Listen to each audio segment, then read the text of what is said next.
My name is Evelyn Grant, and a week ago, I buried my only son. The lilies from his funeral were still standing in a vase by the doorway, their scent thick and overwhelming, when my daughter-in-law looked me straight in the eye and said, "Pack your bags. Don't make this dramatic. You need to leave today." For a moment, I thought I had misheard her. The house still echoed with the prayers of friends who had come to grieve with me. The black suit I had worn to the service still hung on the chair in the hallway. And yet, there she was, her arms folded tight across her chest, her face cold enough to freeze the tears on my cheeks. I tried to steady my voice, though it cracked like brittle wood. "Marissa, this is my home too. This is where I raised him, where I tucked him in after nightmares, where he took his first steps." She didn't blink. "That was your past, Evelyn. This is my future. And in my future, you're not part of this house." Her words landed like blows, sharper than the cancer that had stolen my son's life. I looked up the staircase, my grandchildren's small faces pressed against the railing, watching silently. They didn't understand, not yet, but their wide, unblinking eyes carved a wound deeper than any scream. I turned away, every step up to my room heavy, as if the floor itself resisted me. My suitcase still lay half open from the funeral. I didn't pack so much as gather, grabbing what was left of me and stuffing it into a shell of fabric and zippers. On the dresser was a cardigan that still carried my son's cologne. I pressed it to my face, breathing in the fading memory, then folded it gently on top of the pile. As I zipped the suitcase, I thought of all the nights I had sat awake in that room when my son was a boy, watching him sleep, whispering prayers over him, promising myself I would always be there. I never imagined the day would come when I'd be forced out of the very house where I made those vows. By the time I reached the front door, Marissa was already on her phone, her tone bright, chatting about brunch. The contrast made me dizzy. How quickly grief could be replaced with convenience, with indifference. When the door clicked shut behind me, I stood alone on the porch, suitcase in hand, surrounded by flowers that had not yet wilted.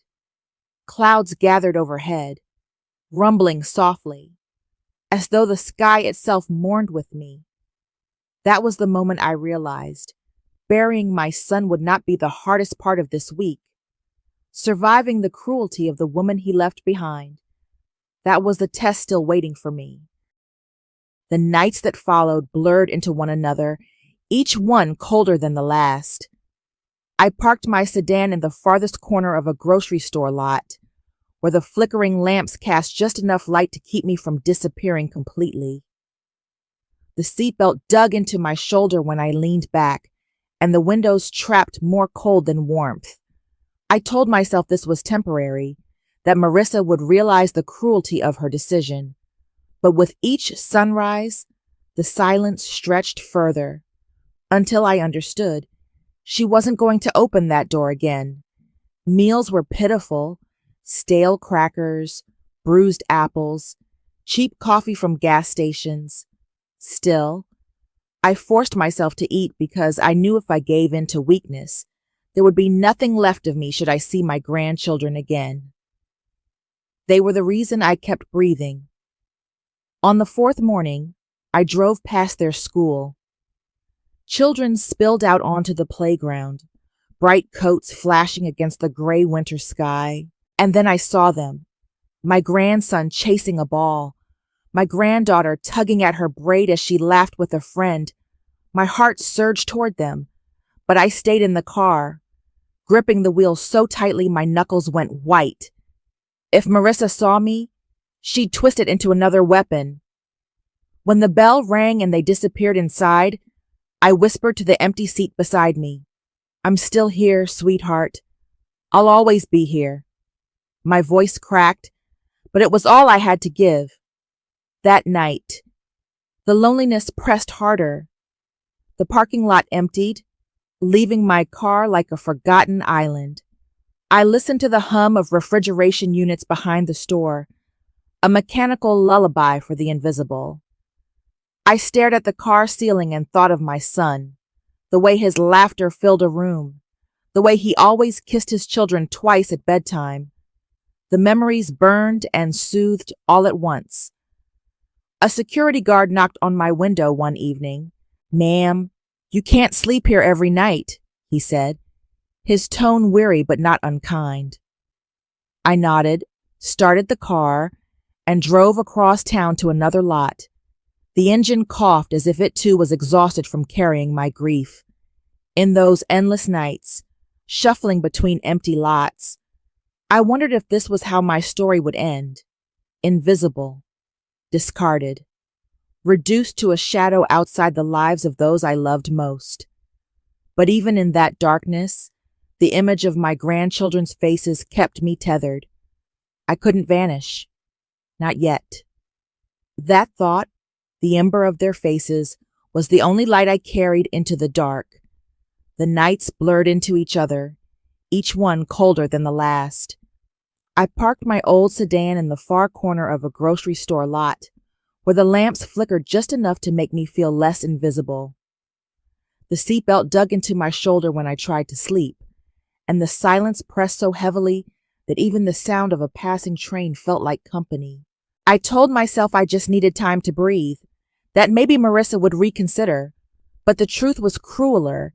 She had already shut the door, and she wasn't going to open it again. On the fifth morning, as I stirred the last of the instant coffee I had bought with the few dollars in my purse, my phone buzzed. For a moment, I thought it must be a wrong number. No one called me anymore, not since the funeral. But when I answered, the voice was steady, professional, and achingly familiar. "Mrs. Grant, this is Daniel Rhodes. I was your son's attorney." My breath caught. I hadn't heard that name since the hospital days, when Daniel had quietly handled paperwork while I tried to pretend my son still had more time. "Yes," I whispered, almost afraid my voice would shatter the connection. "There are matters regarding your son's estate that we need to discuss," he said gently. "He left instructions, specific ones. I think you should come in as soon as you can." I nearly dropped the phone. For days I had felt like I was drifting without anchor, but those words, "he left instructions," pulled me back to shore. My son had thought of me. In his final days, he hadn't left me adrift after all. I drove to Daniel's office with my hands trembling on the wheel. The building was ordinary, brick and glass, but when I stepped inside, I felt like I was entering a sanctuary.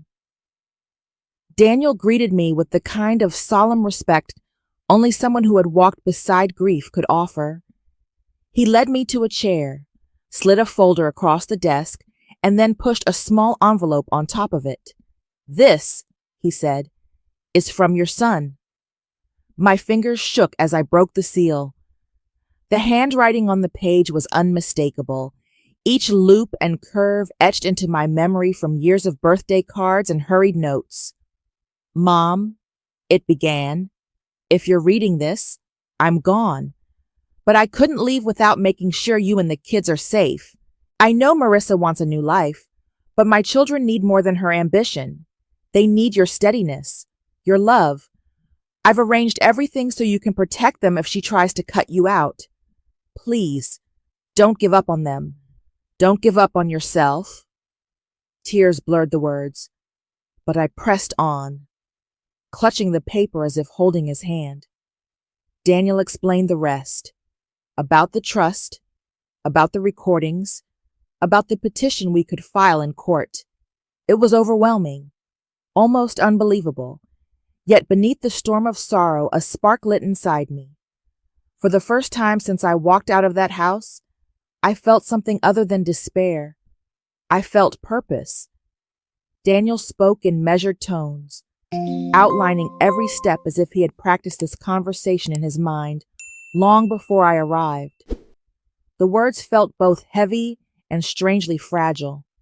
emergency custody petition, temporary guardianship, recorded evidence, trust fund. They were terms from a world I had never belonged to, a world of legal filings and deadlines. My world had been lesson plans, report cards, Sunday dinners, the smell of crayons in the hands of my students. I never imagined my survival and the survival of my grandchildren would depend on a judge's signature. "We'll need to act quickly," Daniel said. "The court usually grants a temporary hearing if we can show the children's well-being is at risk. This recording of Marissa, combined with your son's written instructions, gives us strong ground. But I have to ask, Evelyn, are you ready for this? Guardianship isn't just paperwork. It's school drop-offs, medical decisions, financial management, everything." His words pierced me in ways I hadn't expected. Ready? I was 65 years old, with aching knees and a heart already cracked wide open. I lived out of a suitcase in the backseat of a car. What right did I have to imagine I could take 2 children and build them a home? I pressed the cardigan in my lap, the one that still carried the faintest trace of my son's cologne. My fingers rubbed the worn fabric as if his voice might rise from it.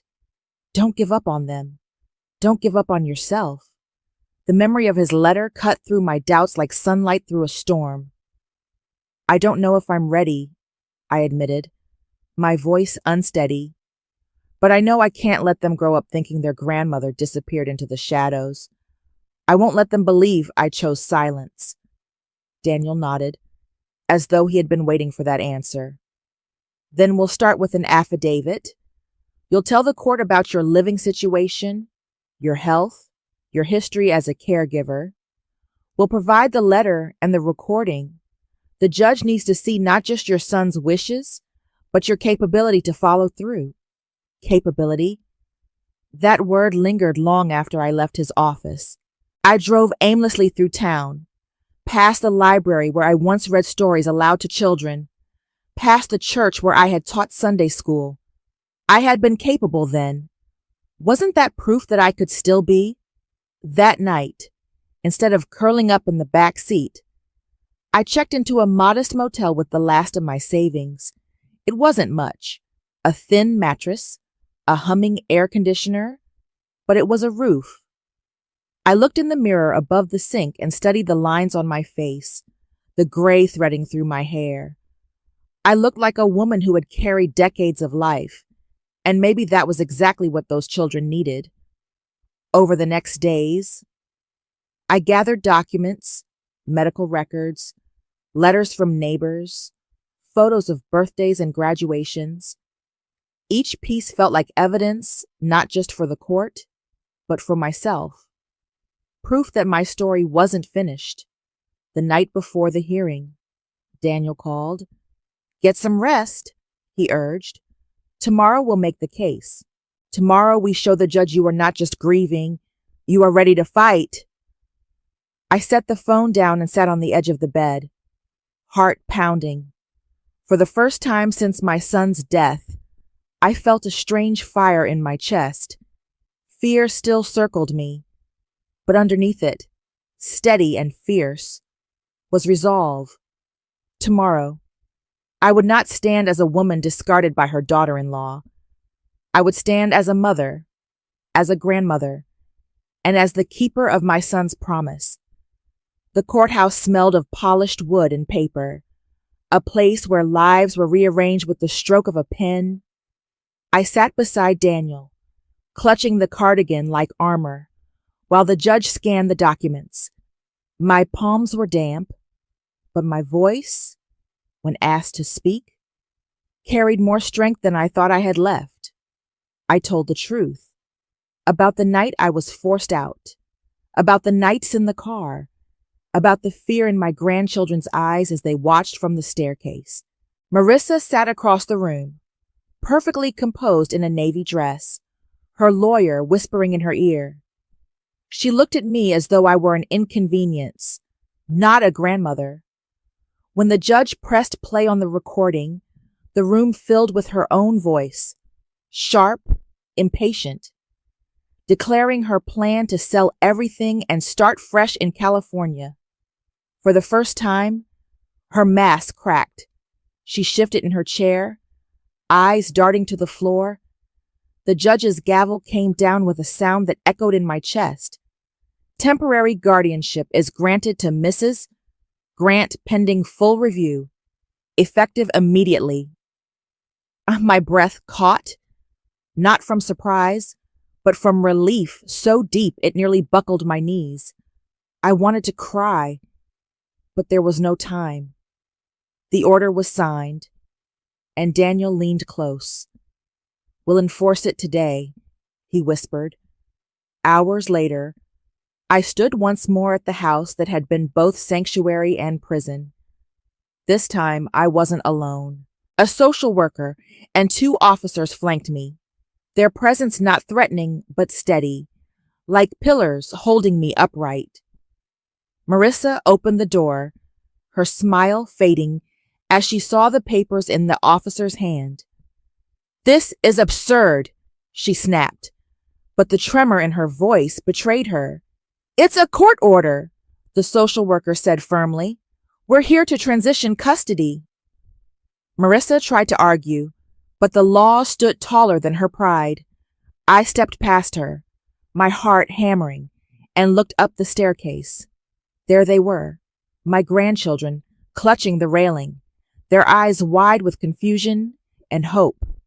"Grandma?" the younger one whispered. "Yes, sweetheart," I said, my voice breaking. "I'm here now." They flew down the stairs, colliding into me with the force of years I thought I had lost. I buried my face in their hair, breathing them in as if they could stitch my shattered soul back together. Behind me, Marissa's voice rose in protest, but it sounded distant, muffled by the thunder of my heart. Walking out of that house with their small hands in mine, I felt both vengeance and grace. Justice hadn't come with shouting or revenge. It had come with the steady weight of truth and the law. For the first time since the funeral, I didn't feel like a woman discarded. I felt like a guardian, a protector, exactly what my son had trusted me to be. The first morning in our new place felt like waking up after a long illness.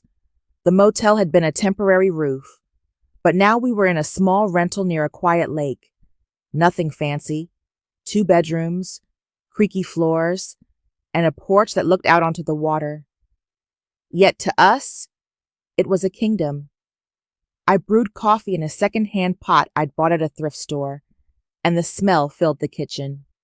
For weeks, I had sipped bitter instant coffee from paper cups in the car. Now, holding a warm ceramic mug, I felt my chest loosen in a way I hadn't thought possible. The children wandered in, still rubbing sleep from their eyes. "What's for breakfast, Grandma?" the older one asked. His voice was cautious, as if testing whether this place was real or just another dream. "Pancakes," I said, forcing a smile through the lump in my throat. "The way your dad liked them." They sat at the table, and I mixed the batter, the smell of flour and sugar stirring up memories of Sunday mornings when my son would flip pancakes higher than the pan could catch. When I placed the plates in front of them, their faces lit up. For a moment, grief and joy sat together at the same table. After breakfast, we explored the neighborhood. The children laughed as they skipped stones across the lake, their giggles echoing across the water. I stood back, letting the sun warm my face, and thought of my son. "You'd be proud," I whispered. "They're still laughing. I'll keep it that way." Nights were harder. The youngest often woke in tears, asking if his father could hear him in heaven. I pulled him close and stroked his hair until his breathing steadied. "It's okay to cry," I told him softly. "Sadness is just love that has nowhere else to go. And your daddy loved you more than all the stars in the sky." Those words became our mantra. We didn't hide from grief. We gave it space at the table, beside the laughter. Slowly, the children began to draw pictures of their dad, to talk about memories without collapsing into silence. And slowly, I learned to live again, not as a shadow, but as their anchor. Each day brought small victories. Enrollment at their school went smoothly. A neighbor brought over homemade cookies and promised to check in if we ever needed anything. I began tutoring part-time at the library, earning just enough to help with groceries. It wasn't wealth, but it was dignity. One evening, as the sun dipped behind the trees, the children insisted I join their game of catch. My knees protested, but I ran clumsily across the grass, their laughter chasing me. For the first time since my son's death, I laughed too, loud, unguarded, alive. That night, as I tucked them into bed, I realized something I hadn't dared believe. We weren't just surviving anymore. We were building a life. And in that fragile, imperfect life, I found a piece of healing I thought had been lost forever. 6 months passed in a rhythm I hadn't thought possible. The children had grown taller, their laughter more frequent, their grief softer around the edges. The house smelled of pancakes and crayons, not sorrow. I still missed my son every morning when I poured my coffee, but the ache had become quieter, like a scar that no longer bleeds. It was on a rainy Thursday when the knock came. I opened the door to find Marissa standing there, soaked, clutching her purse as though it might keep her from unraveling. Her eyes no longer carried the sharpness that had once cut me. Instead, they were heavy, rimmed with regret. "Evelyn," she said, her voice trembling. I'd like to see the kids." The words hung in the air like fragile glass.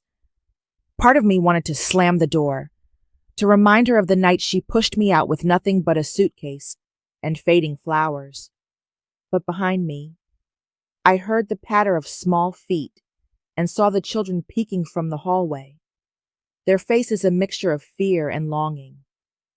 I stepped outside, closing the door softly behind me.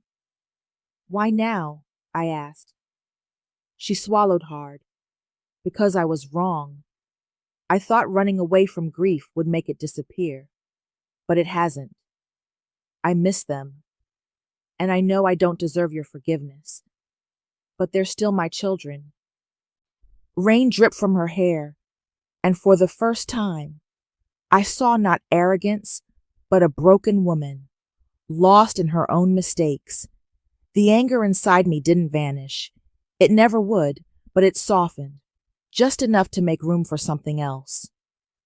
"There will be rules," I said firmly. "Supervised visits, no sudden disappearances, no false promises. If you want to be in their lives, it will be on terms that protect them. Do you understand?" Marissa nodded, tears mixing with the rain. "I'll take whatever you give me." That weekend, she came back. The visit was cautious, tense at first, but when the children handed her the pictures they had drawn, her hands shook as she held them. For the first time, I saw genuine gratitude in her eyes. Later, after she left, the children climbed into my lap. "Grandma, is Mommy coming back?" the younger one asked. "Yes," I said softly, brushing his hair from his forehead. "But this time, we'll make sure she stays for the right reasons." That night, I made pancakes again. The children insisted on extra syrup, giggling as it dripped onto the table. Their joy filled the room, wrapping around me like a blanket. As I watched them eat, I thought of my son. Justice gave me the right to protect them. But love is what will keep us whole. I lifted my coffee, warm and steady in my hand, and whispered into the quiet hum of our kitchen. "We're going to be okay." For the first time in a long time, I believed it.